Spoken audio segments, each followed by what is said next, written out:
Welsh MPs have their say on the Prime Minister's future. Keir Starmer's crunch meeting with the Parliamentary Party is taking place right now. So can he live to fight another day? 4 in court charged with the murder of a 17-year-old boy in Caerphilly. Holding back the tide, the new sea wall to protect 1,000 homes from flooding. And the captain admits his side let themselves and fans down in their Six Nations thrashing to England.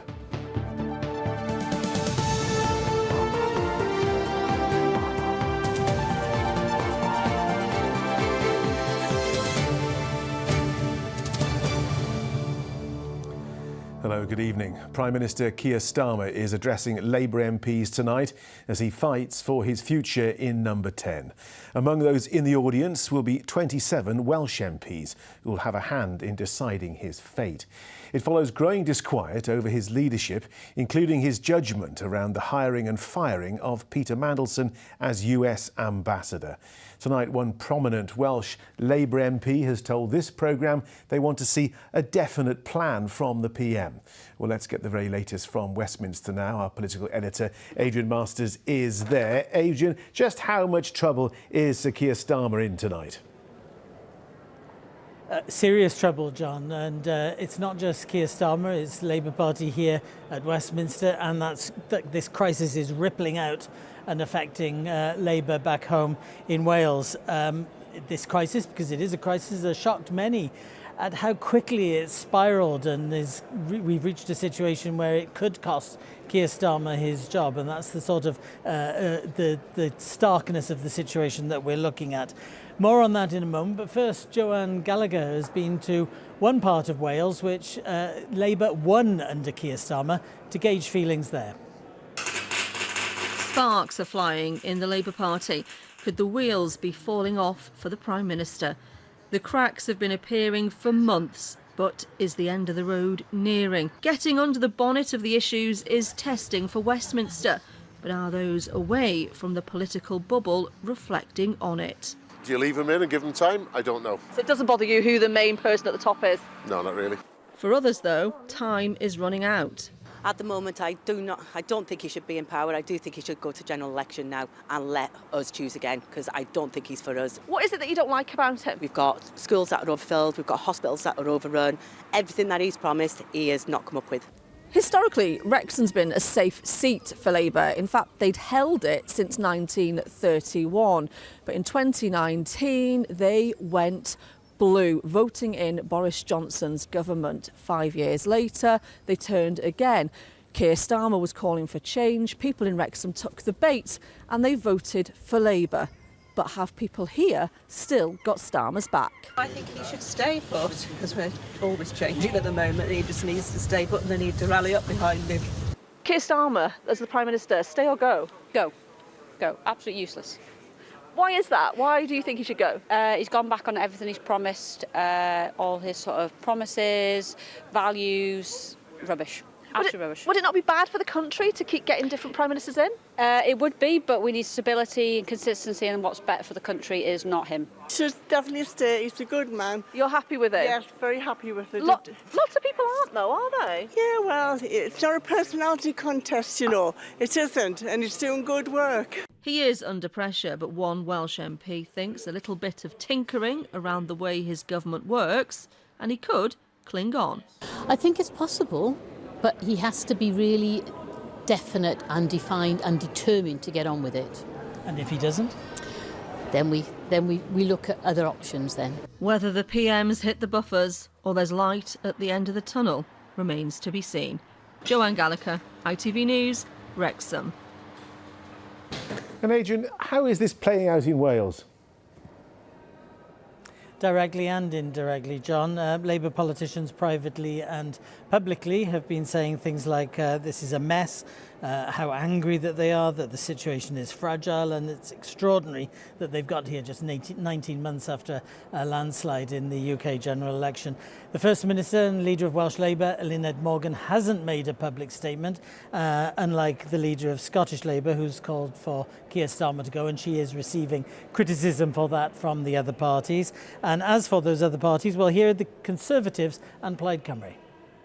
I think the Prime Minister is in a very trepidatious position because of his choices. He chose that ambassador for our country in America and has been backpedalling ever since. And may I say, those victims who, amongst all of this, are being forgotten in this goodness knows what, they need an answer of whether this Prime Minister is capable of running this country. Surely there's a judgment call here on what the Prime Minister, who should have better judgment, to be honest, than he has shown in this instance. Do you think he should go? That's not for me to say. It's up to the Labour Party what they want to do, but I believe his position is untenable. And Adrian, what's your assessment of this crisis? Is it all over for Keir Starmer? Well, a lot depends on the meeting that you mentioned at the beginning of the programme, which is going on in a committee room just over that way here in the Houses of Parliament. And if MPs are convinced by what Keir Starmer says, they might give him another chance. I don't think that it will be the end of him just yet, because he does have a lot of support still in the party. There's no obvious choice to succeed him. And to be honest, the party is braced for further bad news in the Welsh election in May. And there are those that think he should be the one to take responsibility for that. However, that's likely to be the point when it might get too difficult for him. But I should say, given all that, the atmosphere here and the kind of things that MPs are saying privately and in public, it reminds me of those crises of Conservative Prime Ministers in the past. So I don't think this crisis affecting Keir Starmer is over. OK, Adrian in Westminster, thanks very much indeed. 3 men and a woman charged with murder appeared at Newport Magistrates Court today. The 4 are accused of killing 17-year-old Tristan Shay Kerr in Abertrydyr last week. Our correspondent Richard Morgan is at the court for us now. Richard, what was said today then? Well, John, as you say, the 4 appeared at court this morning, charged with murder, and spoke just to confirm their names, addresses and dates of birth. 3 men, Ricardo Elliott, who's 26, Connor Palfrey, who's 24, and 18-year-old Georgie Mears have been charged with murder, as has one woman, 24-year-old Alexi Manny, who appeared tearful in court. It was a brief hearing, and the judge told the 4 defendants that the case would now be sent to Cardiff Crown Court, where they're due to appear tomorrow morning. At one point there was shouting in the public gallery, and members of the public were asked to leave the courtroom. Now, this all comes after a 17-year-old boy was found seriously injured on Lower Francis Street in Abertrydyr on Thursday evening. That teenager later died at the scene. He was later named as Tristan Shay Kerr. Tristan was described by his family as a deeply loved son, grandson, nephew, cousin and friend. A fundraiser to help towards funeral costs has already raised more than £5,500. Gwent police say a 28-year-old woman who was arrested on suspicion of assisting an offender has now been released under investigation. John. OK, Richard Morgan in Newport, thanks very much indeed. The Welsh Government is being challenged in court over a £205 million subsidy to Cardiff Airport, a move Bristol Airport claims is unlawful and distorts competition. Bristol says taxpayers are effectively paying more than £70 per passenger to support flights from Cardiff. Welsh Government insists it will defend its position, but the West of England Airport says it creates an uneven playing field. Well, we really welcome passengers coming and customers coming across from South Wales, but we need to make sure, as I say, as part of free competition, that we're doing that on a level playing field without this kind of level of unprecedented subsidy which is being proposed here today of over £200 million, unprecedented in UK aviation history. An investigation by S4C's Abidad Bedwar programme reveals that Betsy Cadwallader University Health Board has paid compensation to 25 women following surgery by one doctor. Derek Klazinga worked as a gynaecology consultant at the Health Board between 2002 and 2016, but patients in North Wales have received payouts as recently as April last year. As one lawyer calls for an external review, Ness Jenkins has this exclusive report. This is the doctor responsible for 25 successful claims against one health board. Our investigation has found that Betsy Cadwallader Health Board has paid over £500,000 to women who underwent gynaecological surgery at the hands of Derek Klazinga. Kerry is one of them. She had surgery in 2014 after being diagnosed with a prolapsed bladder. During the operation, Derek Klazinga implanted 2 types of artificial mesh to support Kerry's organs. So that would stop my leaking, stop the heavy dragging, my uterus won't fall out, and he wanted it to last as long as it could. But the surgery only made things worse, both physically and mentally. I didn't want to be here anymore. I didn't want to be a burden to people. I couldn't deal with the pain. I couldn't deal with the thoughts that I had. I couldn't deal with the medication. 10 long years of that. 10 long years. Kerry later learned from a medical expert that reviewed her case that she didn't need this complex mesh surgery. That expert claimed a simpler, less intrusive treatment like injections or a pessary would have eased Kerry's symptoms. Betsy Cadwallader denied injections would have been appropriate for Kerry, but they admitted that other non-surgical treatments such as pessaries should have been discussed with her, and that the process of obtaining Kerry's consent fell below the standard to be expected of a reasonable, competent surgeon. As a result, 10 months ago, Kerry was awarded compensation of £110,000 by the Health Board. This wasn't for the money, but I can never go back to work like I did. Is that going to cover all those nights I'll be up crying, in pain? That doesn't touch the sides, really. Our investigation has uncovered 24 other women who also received payouts from the Health Board. Complaints include that Derek Klazinga didn't explain the potential complications of treatments well enough and that patients didn't agree to treatments they received. Michael Strain, a solicitor from Pwllheli, has represented one of those claimants and has concerns about the transparency of the Health Board. When mistakes are made, you need to own up to those mistakes, and for some reason in this case there's no pattern or discernible response from the Health Board to enable people who have had treatment to be reviewed, to have the reassurance that they've been treated properly. Is that what you'd like to see happening now? Absolutely, there needs to be external review, I suspect, and everybody who's been seen by Derek Klazinga needs to be seen by an independent expert. In a statement from Betsy Cadwallader's Executive Medical Director, she says she wishes to apologise to the women who have suffered complications because of these treatments, and that since starting her role last year, she's been made aware of some historic claims in relation to one clinician who left the Health Board in 2016. She says they've acknowledged physical harm to some patients who underwent procedures and have found that record keeping and consent had not been completed to the required standard in a number of cases. Since these events, she says the Health Board's consent and record keeping processes have been strengthened. It's changed everything for you. Yep. Everything, every aspect. Relationship, my ability to be a good mum to the boys. I didn't expect to be broken. Dozens of women like Kerry may have had their payouts, but they'll have to live with the pain for the rest of their lives. And Nest is with me now in the studio. What's been Mr. Klazinga's response to these claims?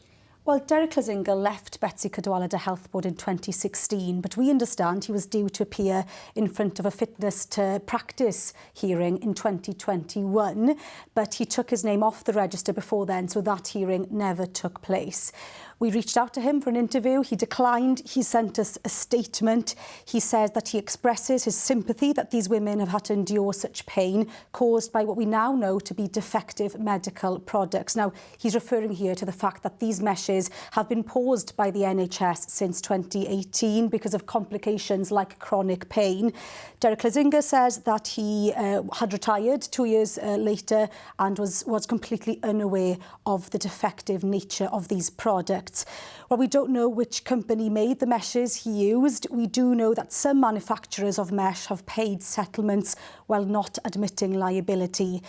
Derek Lazinga says that during his career he acted with the utmost professionalism and integrity, with the patients at the centre of his care and abiding by the first principle of medicine: first, do not harm. But for the women we've spoken to who've had their payouts by the health board because of Derek Lazinga, the pain is permanent. OK, Ness Jenkins, thank you very much indeed.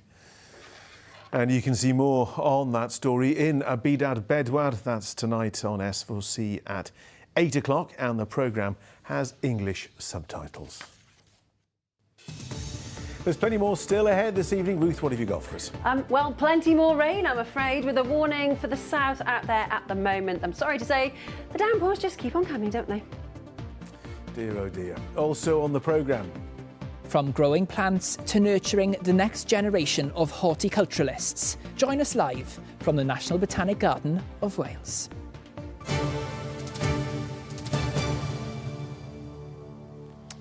Before all that, work is continuing on a major flood defence scheme in the east of Cardiff. The £35 million coastal defence scheme began in October 2024. It'll protect over 1,000 homes from flooding, along with businesses and the local steelworks. Our reporter Mike Griffiths has had special access to see the work up close. No, this isn't some kind of roadside sculpture. Neither is it the finished thing. Taking shape alongside Cardiff's Rover Way, an imposing sight and sound. Powerful machines are driving the sheets of metal deep into the ground. They're building a new barrier to protect homes and businesses from flooding. Our modelling has shown there's over 1,000 homes at risk, and with climate change changing and getting worse and the new normal, there's a very, very high risk that over 1,000 properties will be at risk of internal flooding. So from the road you won't see the sheet piles once it's all finished. I mean, the sheet piles are going to 19 metres in depth. It's a long way, it's a very, very big sheet pile. The ground is very difficult, but we will get there. Now we've come down to the water's edge to see another significant part of the project. This is what they call rock armour, which when it's complete will be more than 100,000 tonnes of rock to protect the shoreline and stop its erosion. So the rock armour is protected from the sea and from wave action, and then the sheet piling is stopping the river eroding the bank and protecting the road and all the homes behind it. The work is also meant to protect pumping stations and the nearby steelworks, along with one of the main routes from the east of the city. It is a really significant project that will protect, a huge area of the city for decades to come, because these things will only get worse, they'll get more prolific. And if you look around the UK now, there are parts of the country where it's really difficult to remortgage your home, to insure your home, and we don't want that happening in Cardiff. People living nearby have had to put up with some extremely loud sounds of those pile drivers here. What do you say to them? Well, I mean, I absolutely recognise it's been disruptive, noisy. We really appreciate their forbearance, but ultimately this is a project that will stop their homes from potentially flooding in years to come. So it's really important, but I recognise, it's been probably very, very difficult to live near, so we appreciate their cooperation.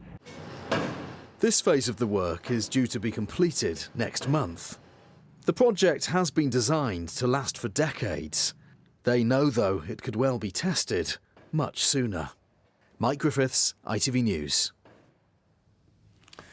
Well, time now for the very latest sports news.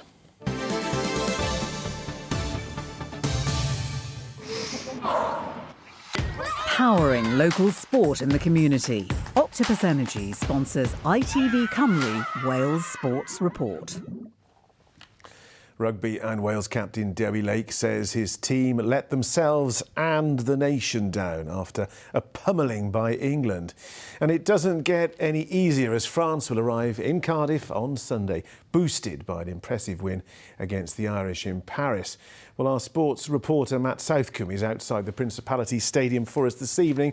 Matt, I've asked this several times before, but can things get any worse? Well, John, I'm afraid, yes, they can, because unfortunately at the moment they seem to keep getting worse, don't they? I think dismiss the South Africa game back in the autumn for a moment, because that was an anomaly with so many players missing. I think on Saturday against England, that was a strong candidate as the worst performance of the Steve Tandy era so far, particularly that first half in a Six Nations game with so many silly penalties from a Welsh perspective and some basic errors in that game as well. England didn't really have to lift a finger to score their points, and in the end it was 48 in total and a resounding defeat on the opening weekend for Wales. And all of this is taking its toll on the players as well, we must mention. Josh Adams has achieved so much in this jersey. He was close to tears after the match, and here is what Dewi Lake had to say. We've got to be disappointed in ourselves. We can't expect things to go our way all the time. We have to make it happen. We're not a team that's going to get the rub of the green at the minute or going to get 50-50, so we have to be squeaky clean, and we weren't. Played large amounts of that game with 13 men, and yeah, we spoke all week about discipline, and we let ourselves down in that area massively today. Well, France come here on Sunday. They are gunning for the title as well. But away from that, this might start hitting Welsh rugby in the pocket. 20,000 tickets are unsold at the moment. Let's see who turns up on the weekend.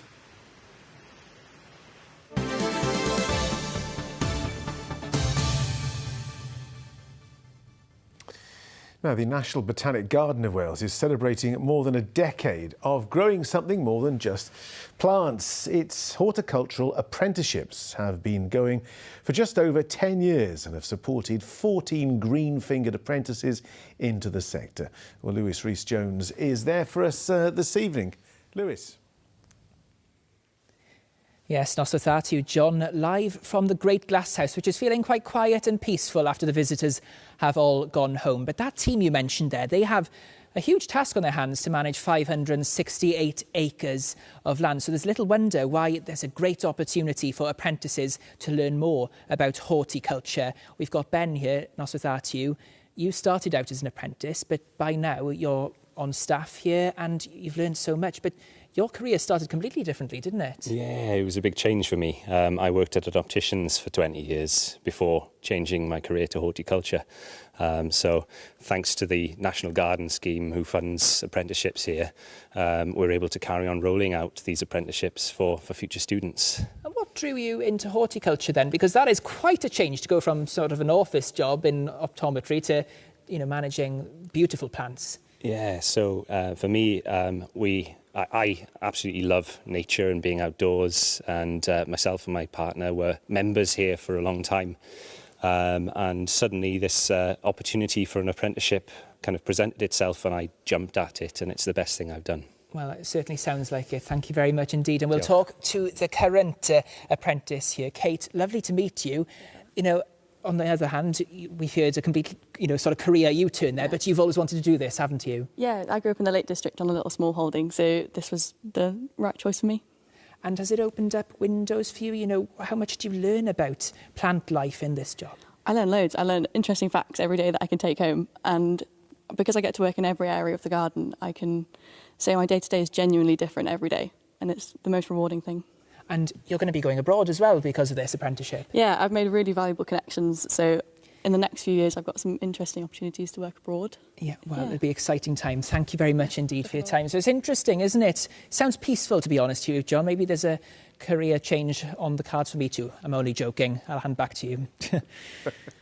Lewis, careful what you say. Thank you very much indeed. Weather time now, Ruth, is here. It's been a wet old weekend. Please give us some good news. It's been a wet old day, week, month, year. It's just non-stop, isn't it? It just seems to keep on coming, and it is actually going to keep on coming. However, and I don't usually do this, I am going to start with the positive bit. So here we go. Look at this. Outlook. Saturday, bit of sunshine. Yes, sunshine on Saturday. But we do unfortunately have a little bit of weather to get through before we get there. So as far as the next few days are concerned, well, I did say a bit of weather. We've got high pressure out towards Scandinavia. Now that is a blocking high. Now, unfortunately, what that means is as our lovely friend the jet stream drags all these low pressure systems towards us, there's nowhere for them to go. And where do they go? Well, they keep hitting us. So that blocking high is not our friend at the moment. But as I did say, there is a glimmer of hope for Saturday, so we'll just focus on that. So as far as your forecast for this week is, well, yes, you guessed it, more rain, lots of low cloud, fog, possibly turning colder by the weekend. But then look at that. Let's look forward to Saturday. Today's forecast, blue skies, followed by a spread of hot and cold plates. TUI sponsors ITV Cymru Wales weather. Well, what can I say? We'll just leave it here, shall we? There's more rain over the next few hours with the warning still covering South Wales. That'll run until around about midnight tonight. And then, fingers crossed, things should start to settle just a little bit. We'll see further showers tucking in behind that main band of rain by the early hours. But for much of Wales, it will be a dry end to the night for lots of low-lying cloud, misty, murky conditions through the hills and valleys as well. But the winds will drop back. Temperatures, well, here's the positive, hovering at around 7 or 8 degrees. So actually a relatively mild and thankfully frost-free night. That's the positive bit. It does mean it's going to be a very gloomy start to your Tuesday. Again, that mist and murk really hovering for much of the morning, much of the day, in fact, and then yes, you guessed it, another band of rain will start to work its way in, bringing some occasionally heavy downpours. So yet again, just be careful on the roads and more surface spray, localised flooding possible. But there will be some clearance from the southwest. I think no sign of any sunshine, but at least something a little bit drier into the afternoon. Temperatures topping out at around 10 or 11 degrees, which actually is slightly above the average for the time of year. But if you're heading out and about through Tuesday night, yet again, we've got another band of heavy rain that'll start to work its way in. Low pressure just dominating our weather story. It's one piling in after another. Now, the good news with that rain band is that the heaviest of that will clear by the time most of us wake then to Wednesday morning. And Wednesday itself is shaping up to be possibly drier for some. Only some, and I wouldn't get too excited because you can see there will be showers, but generally many parts of Wales will see dry, grey skies, gloomy conditions. A little bit of a breeze developing, the temperature still holding at around 10 or 11, but those temperatures will freshen up by the time we get to the end of the week. TUI sponsors ITV Cymru Wales weather.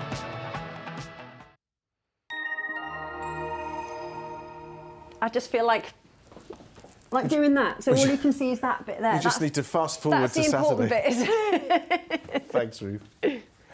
That's all for now. I'll be back with the latest update. That's after the ITV news at 10. But for now, from Ruth and me and all the team, thanks for watching.